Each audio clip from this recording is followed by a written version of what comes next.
So I haven't done that much anime watching this past week. Again, it gets kind of random. What I did watch was I watched Wagnaria, which you may also know as Working. I have to say, it's actually a pretty good anime, especially since I usually don't really care for anime that use female on male violence as the primary source of humor, since it's a double standard that's always upsetted me, and Wagnaria actually relies on that surprising amount.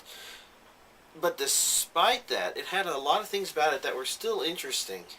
About the only problem with it is similar to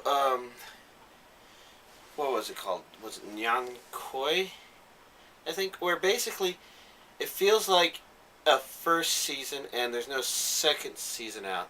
So it's probably an adaptation of a manga. So many anime are, and I imagine that they just did a first season and either they're going to do a second season in the future, which it isn't showing up on NADB, so that means it hasn't been announced, or they just didn't make enough or don't really plan to make a next season.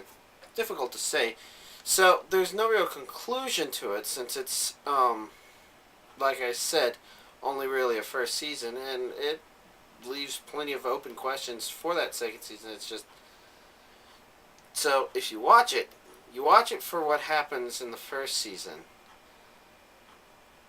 And yeah, I guess I enjoyed watching it. Other than that, the only other thing I watched was Evangelion 2.22 this evening. In between videos. And it was interesting. I'm not quite sure if I want to say too much more, since I don't really want to spoil it. But my comment before about whether or not they toned down the bitchiness of Asuka, well, actually, no, they went the other way. Which I guess I kind of had to, because you have to have it in your mind that she just really attacks other people constantly. And she kind of did that in the original series.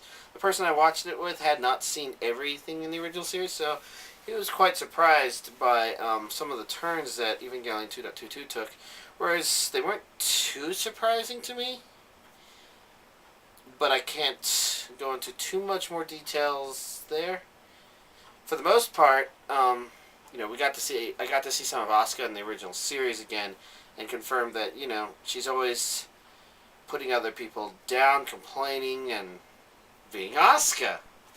And I think I said before, that's one of the things about Evangelion that I think people liked about it. It wasn't so much that the characters were good people, so much as they were all very flawed individuals that on some level we could sympathize with. Or at least the ones that we couldn't, the series kind of took steps to try and help us understand them better to make them sympathize, maybe?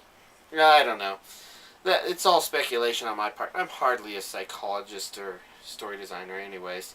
So, I guess the only other thing I could think to mention is I actually finished the main story for Pokemon White over the, I guess I actually did that on the weekend, didn't I? And I was actually very, very satisfied. I admit I took my time playing through the game. I got my end credits around 75 hours into the game, so I admit that I may have been a little compulsive leveling up on Audinos and collecting Pokemon in anticipation of creating a 5th gen Pokédex, but that's what I find fun about it. Oh well, anyways, I guess that's all of the anime analysis I can really do right now, unless I'm going to try and talk about something else, some live action thing or something. But mostly I just dabbled in a few things here and there. Like I watched a couple episodes of Real Ghostbusters, and I also watched Ghostbusters 2, and I realized that the thing I like about Ghostbusters 1 is just how crazy and eccentric Ray and Egon are. Which is kind of missing in all those others. Not that that's bad, but that's just what I really, really loved about it. About the first one, I think. Oh well. Hey, I just anime analyzed. Yeah, I just talked about it. Okay. Anyways, that's this week's anime analysis. Next week,